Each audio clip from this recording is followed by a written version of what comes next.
falei que 2024 ia ser um ano diferente, que eu ia dar foco total para o canal e que eu também iria cumprir com alguns pedidos que vocês tinham me feito já há muito tempo, né? Vamos finalmente começar a série, né, de vídeos sobre as questões do sistema que envolvem as músicas e outras coisas também. A gente pode fazer, se vocês quiserem, acerca de filme, de série, mas vamos começar por música, porque acho que a gente nunca falou tão detalhadamente disso por aqui, né? Como que funciona essa questão da música na nossa vida, né?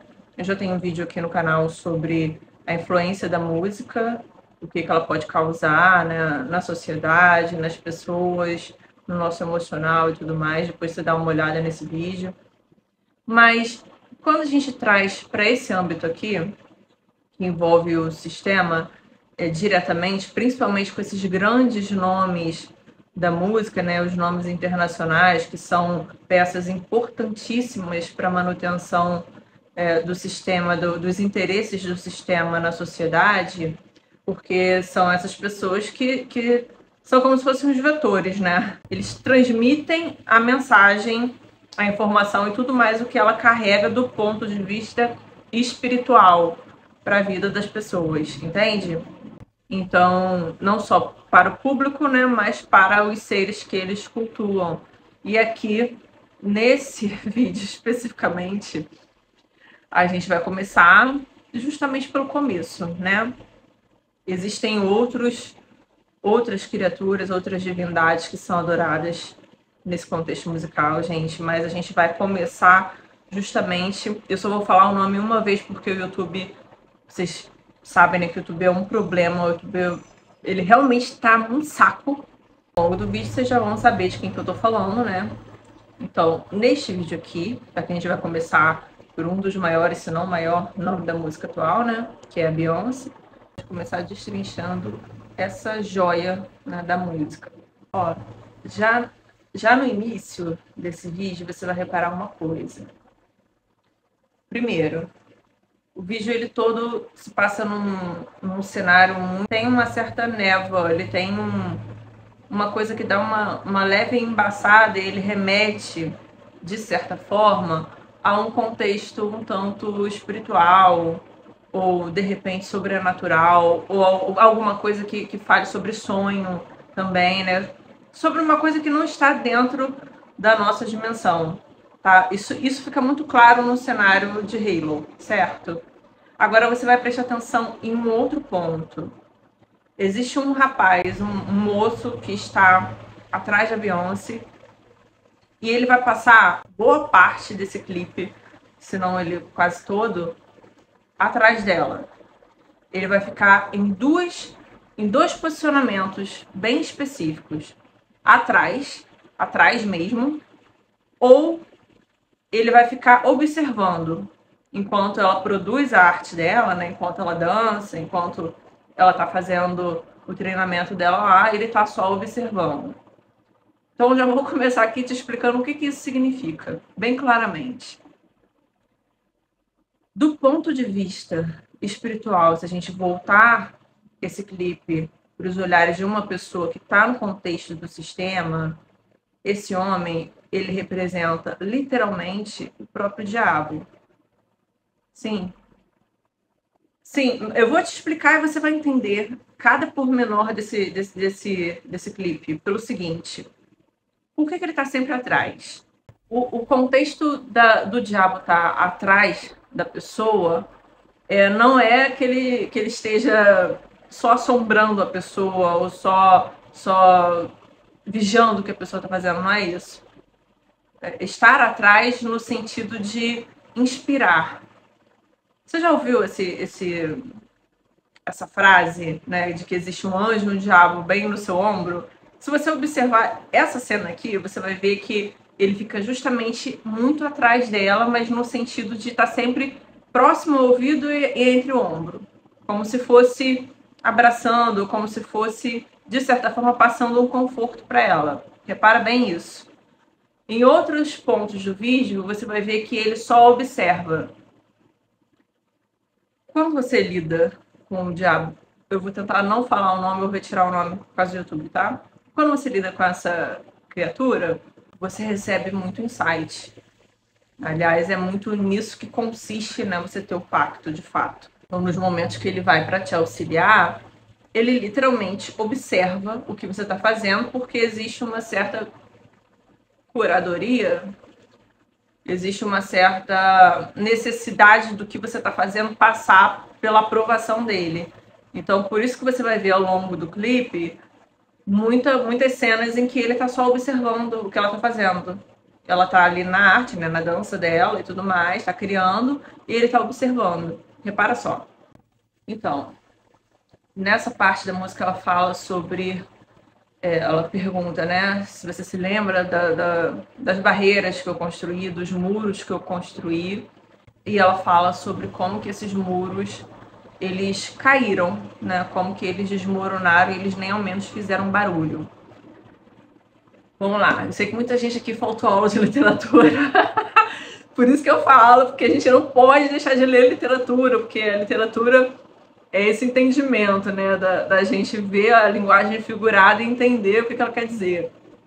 Então vamos lá. Ela não está falando que ela literalmente construiu muros com tijolos e cimento. Não é isso, gente. Os muros aos quais ela se refere nesse contexto é sobre justamente todos os preconceitos e todos os medos, né, as barreiras que a gente coloca no sentido emocional e psicológico, até mesmo de tentar se proteger, né? Porque assim, a gente sabe que quando a gente fala dele na nossa sociedade, ele não é bem-vindo, né?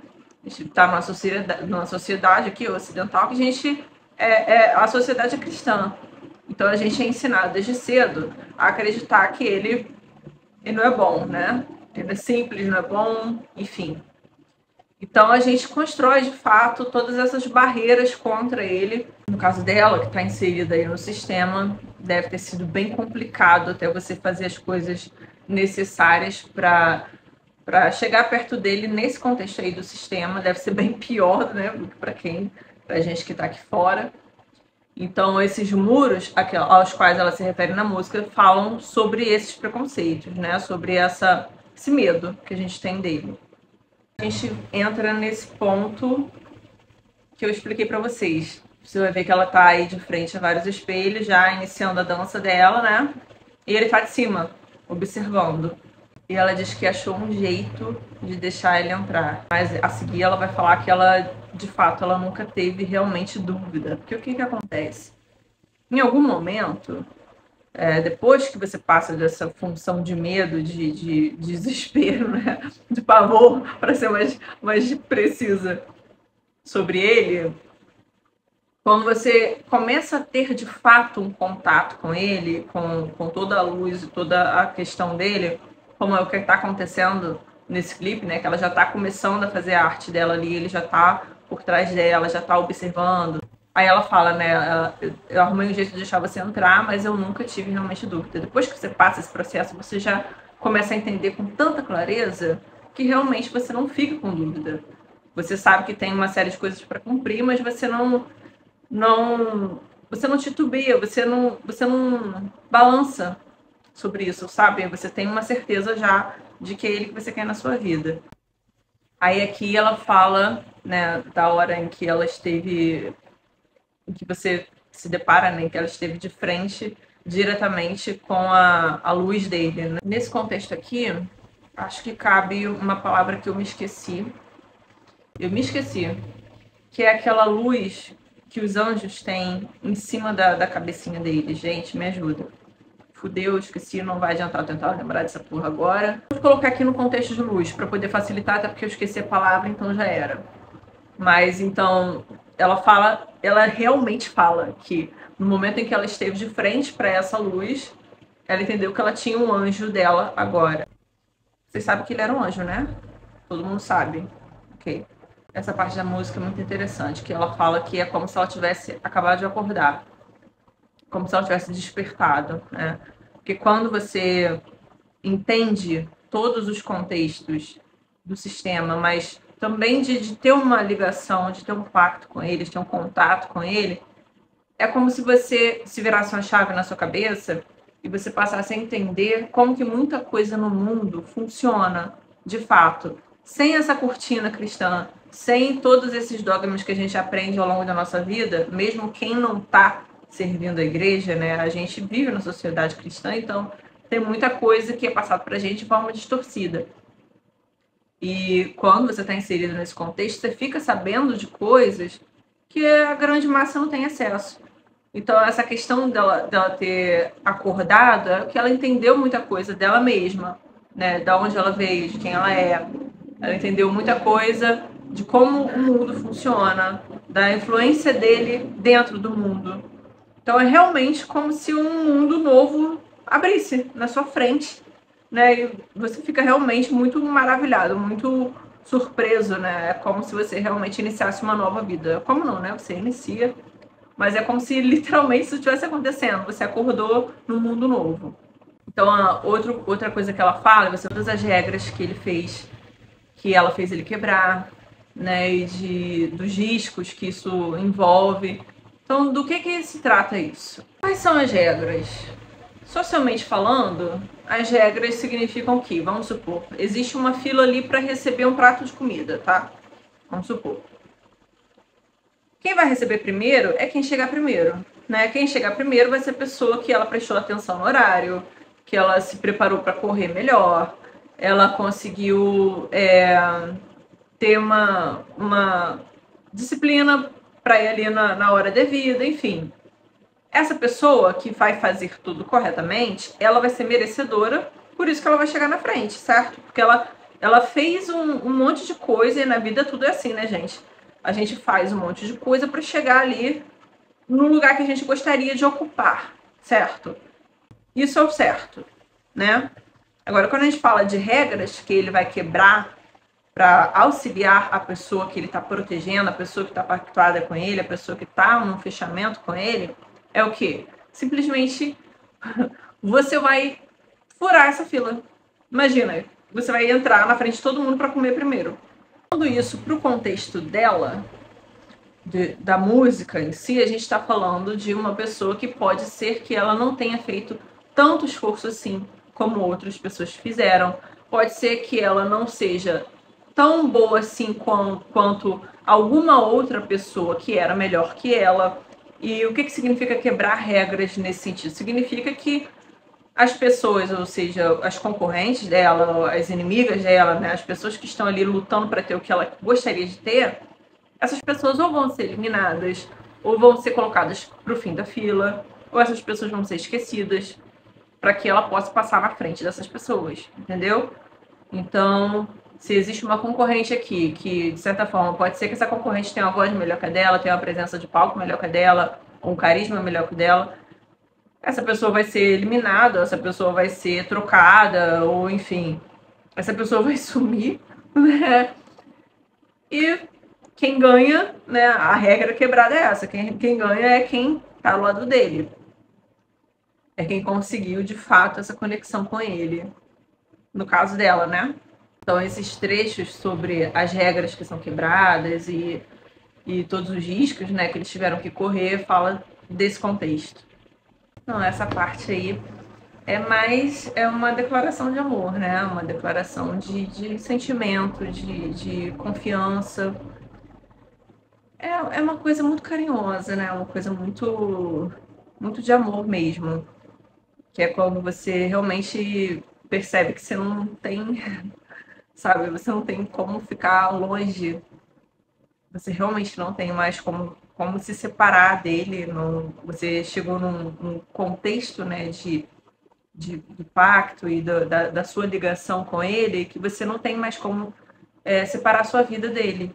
Ela percebe que para todo lugar que ela olha, né, ou algo assim, para todo lugar que ela olha, ela percebe que ela está cercada pela luz dele. Tem uma parte que eu gosto muito que ela fala que você sabe que é algo comum, você sabe que é minha graça salvadora. Então esse refrão todinho é uma declaração de amor, né? Eu amo muito essa parte. Porque fala muito. É quase que no sentido, um dos melhores sentidos figurados que ele tem, né? Que é o sentido de estrela cadente, ou da luz que corta o céu, né? Ela fala literalmente, né, que me atingiu como um raio de sol, queimando a minha noite mais escura. Essa parte da noite escura, ela fala de um contexto onde muitas pessoas acabam justamente fazendo pacto ou entrando para essa parte aí do sistema, né, quem está nesse contexto, que diz respeito diretamente a uma fase de vida, né, muito difícil, muito dolorosa, muito, às vezes perigosa, às vezes complexa mesmo, sabe? Onde muitas horas a gente pode estar no fundo do poço, a gente pode estar na nossa pior hora, gente. Num momento muito difícil. Então, quando ela fala noite escura, a gente está falando desse contexto aí, de noite escura no sentido mais sombrio da nossa existência, né? Naquela parte mais difícil. Então, quando a gente diz que ele chega, quando ela diz na letra que ele chega como um raio de sol queimando a noite escura dela, né? Ou clareando a noite escura dela, é literalmente isso que acontece, né? Quase que isso que acontece. Ele vem como se fosse para salvar a pessoa que ele está fazendo o pacto, a quem ele está se ligando. E através dessa ligação, nesse momento da noite escura, que um novo mundo, né, se abre. Ela fala que você é o único e a melhor coisa que eu quero é o único que eu quero. E algo como estou viciada em sua luz, algo assim. Então é um pouco de declaração de amor, de agradecimento e meio que explicando, né, por que ela criou esse amor, esse apego, essa gratidão, né, por ele. E é bonito essa parte do clipe porque mostra diretamente como que ele olha, né, para ela, como que ele olha de volta. Esse olhar de volta é uma coisa que a pessoa, quando ela é pactuada, dependendo do contexto do pacto, ela busca muito e é bem difícil. É bem difícil. A parte aí, ela é interessante. Você vai ver muito desse contexto que fala sobre gravidade, sobre cair, ou sobre afundar, ou sobre levitar. Você vai ver muito desse contexto em várias músicas ou vários filmes e séries. Você vai achar muitas coisas falando desse contexto que envolve gravidade e afundar ou flutuar, coisas do tipo, em situações que falam do sistema. Isso diz respeito, você já deve ter ouvido falar. Você já ouviu falar da questão da inversão dos polos magnéticos da Terra? Então, existem questões que falam sobre justamente esses extremos da Terra. Eles têm ligação direta com possíveis lugares onde pode ser que estejam guardados ou escondidos, né? Ou, enfim, salvos uma parte, ou boa parte, né, dos anjos caídos, e também há quem acredite, né, que tem a ver com a questão do Éden, literalmente, a parte do paraíso. Então, aquele paraíso de onde Adão e Eva foi expulso. Então, essa parte sobre gravidade, sobre esses polos, fala muito dessa parte da Terra. Então, diretamente faz uma alusão a todo o contexto que envolveu o paraíso, que envolveu ele mesmo, né? Essa parte é uma parte muito interessante que eu já falei com vocês, que é uma questão do sistema que sinaliza o início, né, não bem do pacto, mas da entrada da pessoa para o sistema. Um dos tipos de pacto que existe, eu já falei também aqui dessa parte, ele acontece muito para sacerdotisas, para mulheres que conseguem, né, ter uma atenção dele um tanto diferente.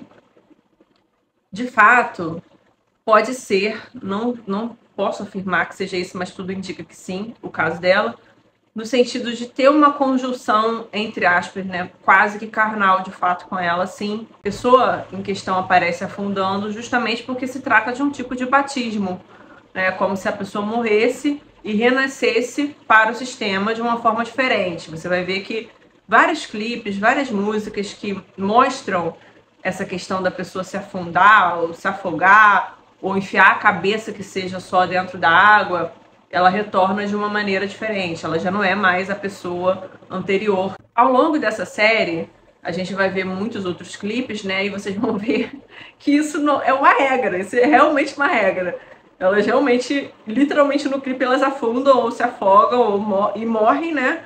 E retornam sendo outra dentro do contexto que elas fazem parte. Dá pra gente ter uma clareza, né? Uma coisa muito nítida de que Halo trata-se diretamente de uma ligação com ele, mas não só no sentido do pacto, não só no sentido do sistema, mas uma ligação íntima, uma ligação amorosa, diretamente amorosa, mas não só no sentido de parceria, né, de amizade, do pacto em si, mas também no sentido, no contexto, um tanto amoroso, íntimo.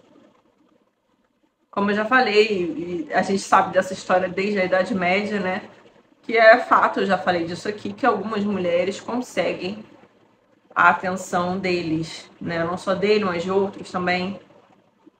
Não só pela questão estética, é muito mais fácil uma mulher muito bonita conseguir, óbvio, né? A Beyoncé é linda, mas também por algumas questões físicas e de linhagem da pessoa e de sangue da pessoa, até mesmo de ser uma pessoa especial, de ser uma pessoa que se destaca, diferente. Ele gosta, né, de gente assim. Eu acho o Halo uma música, né, um clipe muito especial por causa disso, porque fala não só da questão do pacto, da questão da entrada da pessoa no sistema, né, da iniciação, né, que aparece no final, ela emergindo, ela afundando na água, depois emerge, mas a gente fala também da questão da ligação dela com ele, da ligação íntima, amorosa, né, e muito bonito. Eu acho isso no clipe muito lindo, porque mostra para as pessoas que, claro, né, para quem conseguiu entender o clipe, mostra que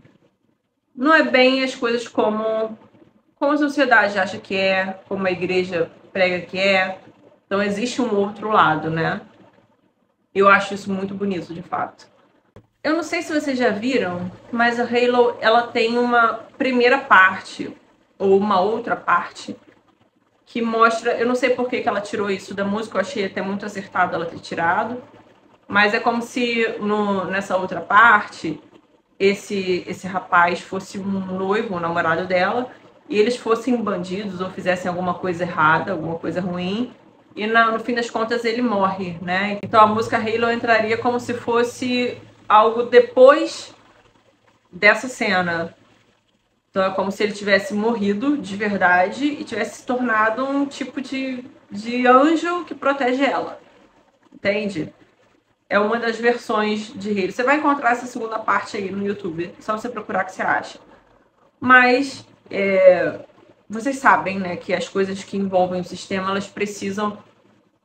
elas não podem ser assim tão abertas. Pelo menos há muitos anos atrás elas não podiam ser, né? Agora a gente já está num outro momento, a gente está em 2024. Muita coisa já mudou e vai mudar, principalmente a partir desse ano para frente. Então as coisas são mais explícitas, elas tendem a ser cada vez mais abertas e claras e óbvias. Mas em 2009, 2008 não era assim ainda. As coisas ainda estavam começando a aparecer lentamente. Então acredito que tenha sido por isso que eles fizeram essa primeira parte, onde esse cara era na verdade um bandido e ele depois volta em Halo como se fosse um fantasma, né? Ou um anjo. Bom, meus amigos, por hoje é só. Um beijo grande e até a próxima.